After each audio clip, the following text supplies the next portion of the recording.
Education में PG है, net है और पीएचडी है। तो ऐसे बहुत कम अभ्यर्थी हैं जो दोनों परीक्षाओं में अपीयर हो रहे हैं, दोनों परीक्षाओं की जो वांछित योग्यता है उसको पूरी करते हैं। तो ये दशमलव में है या अधिकतम कोई 1% ऐसे विद्यार्थी हो सकते हैं जो कि कॉलेज एजुकेशन और स्कूल एजुकेशन की लेक्चरर वाली परीक्षा के लिए एक साथ अपीयर होंगे, क्योंकि ये बिल्कुल भिन्न परीक्षाएं हैं, भिन्न योग्यताएं हैं और इनमें क्लैशिंग होने की संभावना निसंदेह बेहद कम हो सकती है ना। तो इसीलिए हमने बिल्कुल ये इस टाइम टेबल के साथ हम लोग जा रहे हैं और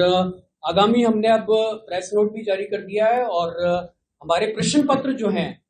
प्रश्न पत्र भी चूंकि 23 जुलाई से हमारी परीक्षा है, तो प्रश्न पत्र भी 23 जून से हमारे माफ कीजिएगा 23 जून से परीक्षाओं का आयोजन है। तो परसों तक यानी 21 को हमारे सभी जिलों में 15 जिलों में ये परीक्षा आयोजित हो रही है। तो सभी 15 जिलों के जो हमारे ट्रेजरी हैं, कोषालय है, वहां पर हमारे प्रश्न पत्र भी परसों तक पहुंच जाएंगे और उसके बाद फिर 23 जून से नियमित परीक्षा का आयोजन होगा 4 जुलाई तक। तो हम उस स्टेज पर आ चुके हैं जब परीक्षा पत्र भी केंद्रों तक पहुंचने की स्थिति में है। और एक मैं आपको बात बताऊं, परीक्षा के जो प्रश्न पत्र हैं उनको निर्माण करने की जो प्रक्रिया है वो अत्यंत जटिल और दीर्घ काल के लिए होती है। और इसमें आप देखिए 24 तो जैसा मैंने बताया वैकल्पिक विषय है और 4 जो है वो हमारे सामान्य ज्ञान के प्रश्न पत्र। 28 प्रश्न पत्रों को बनवाने की जो प्रक्रिया है वो उसमें कम से कम आप देखिए 3 से 4 महीने का वक्त लगता है और लगभग 150 से अधिक जो हमारे विशेषज्ञ हैं वो लगभग हम 5-6 राज्यों से बुलाते हैं, उनसे काम करवाते हैं, इन हाउस प्रश्न पत्रों का निर्माण, मॉडरेशन, पॉइंट ट्यूनिंग और उसके बाद वो अंतिम रूप से मुद्रण के लिए प्रिंटिंग प्रेस में जाते हैं। तो ये बड़ा 3 से 4 महीने का एक अत्यंत जटिल और बड़ा गंभीर इसमें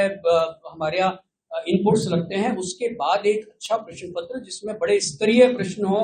आगे हमें ये भी देखना पड़ता है कि उस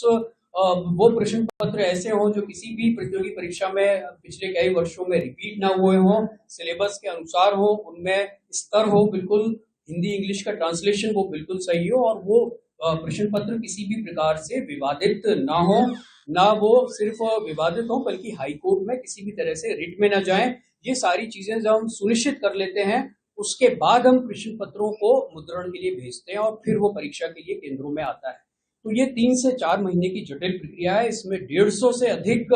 जो हमारे विशेषज्ञ हैं उनका इनपुट इसमें सम्मिलित है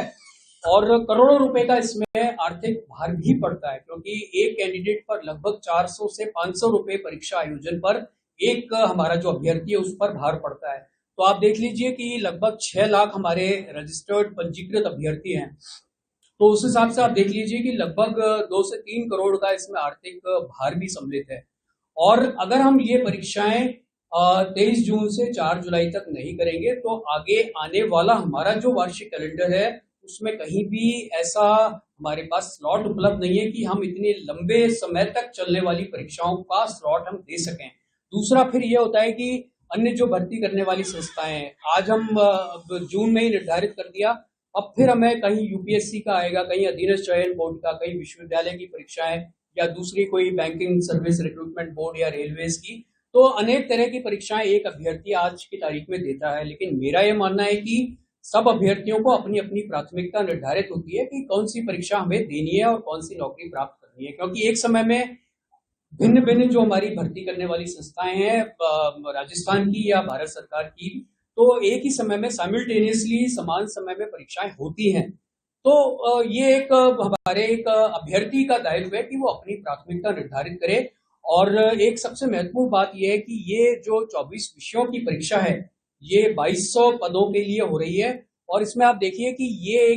एक स्तरीय परीक्षा है, सिंगल लेवल का ये एग्जाम है। इसमें ना तो कोई द्वितीय स्तर की परीक्षा है और ना कोई साक्षात्कार है। तो आप देखिए एक मल्टीपल चॉइस क्वेश्चन के प्रश्न पत्र से सीधे उनको नौकरी प्राप्त हो रही है। और आज के टाइम में जब आप देखिए नौकरी के लिए इतनी मारामारी है, हर बेरोजगार युवा सरकारी नौकरी की तरफ बड़ी आशा से देख रहा है, तो जाहिर है कि जब वो और यूजीसी की जो नेट की परीक्षा है वो एक एलिजिबिलिटी टेस्ट है ना, वो एक लेक्चरशिप की पात्रता के लिए एक आवश्यक योग्यता है, उससे सीधे नौकरी प्राप्त नहीं हो रही है। जबकि हम जो प्राध्यापक स्कूल शिक्षा का है उससे आपको एक परीक्षा में अपीयर होने पर सीधी नौकरी प्राप्त हो रही है। तो 2200 जो अभ्यर्थी हैं उनको 24 विषयों में सीधे राजकीय सेवा प्राप्त हो रही है। फर्स्ट ग्रेड जो स्कूल लेक्चरर की जो नौकरी है, राजकीय सेवा है, वो प्राप्त हो रही है। तो जाहिर है कि सभी जो अभ्यर्थी हैं वो अपनी अपनी प्राथमिकता निर्धारित करते हैं और उसी क्रम में परीक्षा देते हैं। दूसरा, जैसा मैंने पहले बताया कि ये परीक्षा और यूजीसी की परीक्षा में बहुत अंतर है। इसमें दशमलव में जो परीक्षार्थी होंगे जिनका कोई क्लैशिंग होगा, तो उनके लिए आप देखिए कि संपूर्ण हमारा टाइम टेबल रिशफल करना वो ना तो इतना व्यवहारिक है और ना इतना संभव है कि हम 24 परीक्षाओं को स्थगित करके 6 माह पश्चात